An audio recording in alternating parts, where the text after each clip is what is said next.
Hello friends, welcome to Sushmita cooking and tips. ఇవాళ recipe వచ్చేసి egg కడాయి masala curry అండి. చాలా టేస్టీగా ఉంటుంది. మనం రోజు చేసుకునే ఎగ్ కర్రీ కన్నా కూడా ఇది ఇంకా బాగుంటుంది. అలాగే మనకి టేస్ట్ అయితే సూపర్ ఉంటుందండి. మీకు ఖచ్చితంగా నచ్చుతుంది అనమాట. దీని ప్రాసెస్ మొత్తం కొంచెం డిఫరెంట్ వేలో ఉంటుంది అనమాట. మీరు ఈ వీడియో చూసారంటే మీకు ఖచ్చితంగా నచ్చుతుంది. మీరు కూడా ట్రై చేస్తారనమాట. అంత బాగుంటుంది. టేస్ట్ అయితే సూపర్గా ఉంటుందండి. తప్పకుండా ట్రై చేయండి.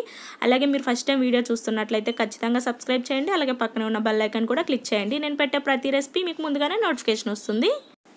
ఈ కర్రీ కోసం వచ్చేసి ఇక్కడ నేను ఒక 5 ఎగ్స్ తీసుకున్నాను. ఈ ఎగ్స్ అన్ని కూడా మనం ఇలా కొట్టేసుకుని ఒక గిన్నెలోకి యాడ్ చేసేసుకోవాలి.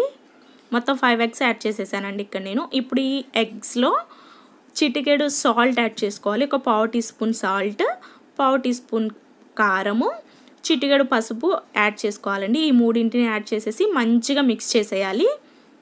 ఇలా మంచిగా మిక్స్ చేసిన తర్వాత ఇప్పుడు మనము సపరేట్గా ఇంకా వేరే గిన్నె ఒకటి తీసుకోవాలి. ఈ గిన్నె తీసుకుని ఈ గిన్నె చుట్టూ మనము ఆయిల్ అప్లై చేసుకోవాలన్నమాట. అంచులకి మొత్తం కూడా ఆయిల్ అప్లై చేసుకుని ఈ ఎగ్ మిశ్రమాన్ని అంతా ఈ గిన్నెలోకి వేసేసుకోవాలన్నమాట. ఇప్పుడు స్టవ్ పైన ఒక పెద్ద గిన్నె ఒకటి పెట్టుకుని దీనిలో ఒక గ్లాస్ వాటర్ వేసేసుకుని ఈ వాటర్ని మరగనివ్వండి. ఇప్పుడు ఈ గిన్నెలో మనము ఇక్కడ ఈ ఎగ్ మిశ్రమం ఏదైతే ఉందో దీనిని పెట్టేసుకుని మీడియం ఫ్లేమ్ మీద ఒక 10 మినిట్స్ బాయిల్ చేయాలన్నమాట. ఆవిరి మీద మనకి ఇది ఉడుకుతుందండి చక్కగా. ఒక 10 మినిట్స్ అయిన తర్వాత మనం ఒకసారి చెక్ చేసుకుందాము. 10 మినిట్స్ కూడా పట్టదండి, ఒక 7 మినిట్స్ అట్లాగా. చూడండి, ఎగ్ అనేది మనకి ఇక్కడ ఫ్లఫీగా వచ్చింది. ఇప్పుడు ఏం చేస్తారంటే ఒక ఫోర్క్ కానీ నైఫ్ కానీ తీసుకుని ఇలా చెక్ చేయండి. కొంచెం స్పూన్కి తడిగా ఉంటే మనకి బాయిల్ అవ్వలేదని అనమాట. ఇప్పుడు మళ్ళీ ఇంకొకసారి చూసుకుందాము. చూడండి, ఇప్పుడు మనకి ఫోర్క్ అనేది మంచిగా వచ్చేసింది కాబట్టి ఎగ్ మొత్తం మనకి ఫైన్గా బాయిల్ అయిందనమాట. ఇప్పుడు మనం దీనిని తీసేసుకోవచ్చండి. ఇలా పక్కకు తీసేసుకుని ఈ సైడ్స్ ఉంటాయి కదా అంచులని ఇలా నైఫ్ తోటి ఇలా అనండి. ఫ్రీగానే వచ్చేస్తుందండి, కానీ ఒకసారి ఇలా అంటే మనకి ఇంకా పర్ఫెక్ట్గా వస్తుందన్నమాట. ఇప్పుడు దీనిని మనము ఇలా వేరే ప్లేట్లోకి మార్చుకోవాలి. చాలా సింపుల్ కర్రీ అండి ఇది. చాలా టేస్టీగా కూడా ఉంటుంది. ఇలా మార్చుకున్న తర్వాత చూడండి మనకి ఇలా వస్తుందన్నమాట. ఇలా ఫ్లఫీగా ఉంటుంది.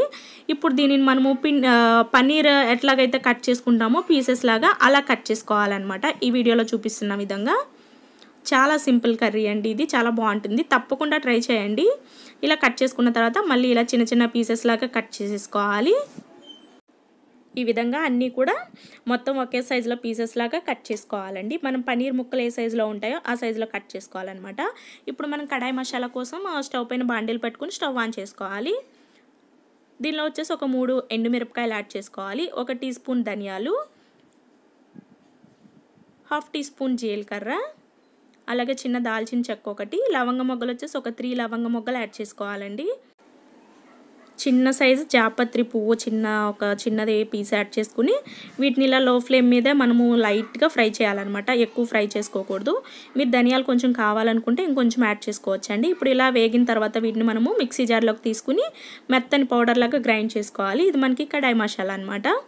ఇప్పుడు దీన్ని మనం వేరే గిన్నెలోకి తీసి పెట్టుకుందామండి. మళ్ళీ స్టవ్ పైన బాండీలు పెట్టుకుని స్టవ్ ఆన్ చేసుకోవాలి. స్టవ్ ఆన్ చేసుకున్న తర్వాత ఒక 2 టేబుల్ స్పూన్ ఆయిల్ యాడ్ చేసుకోవాలి. ఆయిల్ యాడ్ చేసిన తర్వాత పెద్ద సైజులో కట్ చేసుకున్న ఆనియన్స్ ఒక 2 ఆనియన్స్ ముక్కలు, చిన్న అల్లం ముక్క ఒకటి యాడ్ చేసుకోవాలి. అలాగే ఒక 5-6 వెల్లుల్లి రెబ్బలు కూడా యాడ్ చేసుకోవాలండి. ఇక్కడ వచ్చేసి నేను ఒక 2 పచ్చిమిరపకాయ స్లైసెస్ కూడా యాడ్ చేస్తున్నాను. వీటిని మనము ఒక హాఫ్ అంటే మొత్తం ఫైన్గా ఫ్రై అవ్వకుండా లైట్గా ఫ్రై చేసుకుంటే సరిపోతుందన్నమాట. ఇలా ఫ్రై అయిన తర్వాత వీటిని మనము మిక్సీ జార్లోకి తీసుకుని మెత్తని పేస్ట్ లాగా గ్రైండ్ చేసుకోవాలండి. గ్రైండ్ చేసేటప్పుడు వాటర్ మాత్రం యాడ్ చేయకూడదు, గట్టిగానే గ్రైండ్ చేసుకోవాలన్నమాట. ఉల్లిపాయలు, పచ్చిమిరపకాయలు, అల్లం ముక్క, వెల్లుల్లి, అలాగే ఇక్కడ వచ్చేసి ఒక 10 జీడిపప్పు పలుకులు కూడా యాడ్ చేస్తున్నానండి. ఇది పూర్తిగా మీ ఆప్షనల్ అనమాట. ఈ విధంగా మెత్తని పేస్ట్ లాగా గ్రైండ్ చేసుకోవాలి. ఇప్పుడు మనం కర్రీ ప్రిపరేషన్ చూద్దామండి. ఫస్ట్ స్టవ్ పైన బాండీలు పెట్టుకుని స్టవ్ ఆన్ చేసుకుని ఒక 2 టేబుల్ స్పూన్ ఆయిల్ యాడ్ చేసుకోవాలి. ఈ ఆయిల్ బాగా హీట్ ఎక్కిన తర్వాత 1/2 టీ స్పూన్ జీలకర్ర, 1/2 టీ స్పూన్ ఆవాలు యాడ్ చేసేసి సన్నగా కట్ చేసుకున్న బాగా పండిన టమాటా ముక్కలు ఒక 2 పెద్ద సైజు టమాటా ముక్కలు కూడా యాడ్ చేసుకోవాలి. టమాటాలు బాగా ఫైన్గా మగ్గినట్లుగా ఉండాలండి. ఇప్పుడు వీటిని మనం ఇలా ఆయిల్లో మగ్గనివ్వాలి. ఇలా స్మూత్గా మగ్గిన తర్వాత ఎక్కడ కూడా మనకి టమాటా పీసెస్ అనేటివి కనిపించకుండా ఇలా మగ్గిన తర్వాత దీనిలో మనం కొంచెము కారం యాడ్ చేసుకోవాలన్నమాట. ఒక 1/2 టీ స్పూన్ అలాగా మీ టేస్ట్కి మీరు ఎలా తినగలరు అనుకుంటే అలా కారము, పసుపు యాడ్ చేసుకోవాలి. చిటికెడు పసుపు, కారం వచ్చేసి 1 టీ స్పూన్ కారం యాడ్ చేస్తున్నాను. ఈ కారము పసుపు యాడ్ చేసిన తర్వాత 1 నిమిషం ఇలా కలపాలి. ఇలా కలిపిన తర్వాత మనము గ్రైండ్ చేసి పెట్టుకున్న ఈ పేస్ట్ ఉంది కదా, ఆనియన్స్ పేస్ట్, ఈ పేస్ట్ని యాడ్ చేసేసుకుని మగ్గనివ్వాలన్నమాట.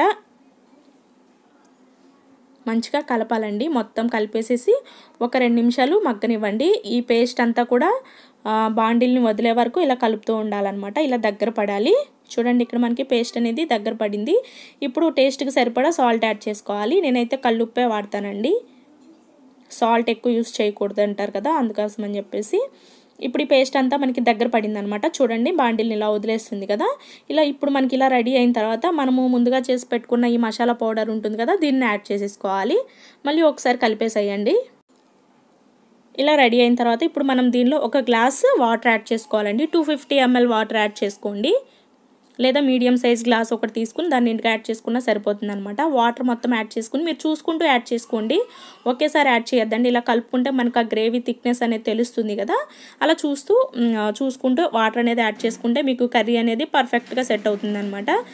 ఇక్కడ నేను కూడా చూసుకుంటూనే యాడ్ చేసుకుంటున్నానండి. ఇలా మనము మొత్తం ఇది బాయిల్ అవ్వాలన్నమాట. అంటే ఇలా బబుల్స్ ఇలా ఉడుకుతున్నప్పుడు మనం ముందుగా రెడీ చేసి పెట్టుకున్న ఈ ఎగ్ పీసెస్ ఉన్నాయి కదా, బాయిల్డ్ ఎగ్ పీసెస్, ఈ పీసెస్ని యాడ్ చేసేసుకోవాలి. ఈ పీసెస్ మొత్తం యాడ్ చేసిన తర్వాత ఈ గ్రేవీ మొత్తం ఇలా పీసెస్ లోపలికి ఇలా కలిపేసుకోవాలన్నమాట. ఇలా కలిపిన తర్వాత ఒక 2-3 నిమిషాలు మూత పెట్టేసి మగ్గనివ్వండి. కొత్తిమీర కూడా యాడ్ చేసుకోవాలి. చూడండి మనకి థిక్నెస్ కరెక్ట్గా సెట్ అవుతుందన్నమాట. ఇలా వాటర్ అనేది యాడ్ చేసుకున్న తర్వాత ఫైనల్గా కొత్తిమీర యాడ్ చేసేసుకుని మూత పెట్టేసేయండి. మూత పెట్టి ఒక 2 నిమిషాలు మీకు ఇది మగ్గనిచ్చారంటే ఆ మసాలా ఫ్లేవర్ మొత్తం కూడా ఎగ్ కూడా పీల్చుకుని చాలా టేస్టీగా ఉంటుందండి. తప్పకుండా ట్రై చేయండి, మీకు రెసిపీ అనేది పర్ఫెక్ట్గా వస్తుందన్నమాట. చాలా చాలా టేస్టీగా ఉంటుందండి. ఇలా మొత్తం మిక్స్ చేసేసి మూత పెట్టేసేయండి. అలాగే ఈ కర్రీ వచ్చేసి రైస్లోకి బాగుంటుందండి, చపాతీలోకి బాగుంటుంది, బిర్యానీలోకి కూడా సూపర్గా ఉంటుందన్నమాట. తప్పకుండా ట్రై చేయండి, మీకు ఖచ్చితంగా ఈ రెసిపీ అనేది నచ్చుతుందన్నమాట. ఇప్పుడు ఒక 2-3 నిమిషాల తర్వాత మనం మూత తీసి చూద్దాము. చూడండి ఆయిల్ మొత్తం మనకు పైకి తేలిందనమాట, వాటర్ అనేది ఎక్కడా లేదు. మళ్ళీ ఒకసారి కలిపేసుకుని మీరు సర్వ్ చేసేసుకోవచ్చు. మనకి ఇది చల్లారేసరికి ఇంకాస్త గట్టిగా అవుతుందండి. మీరు కొంచెం గ్రేవీగా కావాలి అనుకుంటే కొంచెం వాటర్ ఎక్కువగా అయినా సరే యాడ్ చేసుకోవచ్చు అనమాట. ఫైనల్గా మన కర్రీ అనేది ఇలా రెడీ అయింది. ఈ రెసిపీ కనుక మీకు నచ్చినట్లయితే తప్పకుండా లైక్ చేయండి, షేర్ చేయండి. అలాగే మీరు మన ఛానల్ని ఫస్ట్ టైం చూస్తున్నట్లయితే తప్పకుండా సబ్స్క్రైబ్ చేయండి. నేను ఇక్కడ వచ్చేసి సర్వింగ్ ప్లేట్లో కూడా తీసుకున్నాను. ఓకే ఫ్రెండ్స్, వీడియో నచ్చినట్లయితే తప్పకుండా లైక్ చేయండి. Thanks for watching. Bye bye.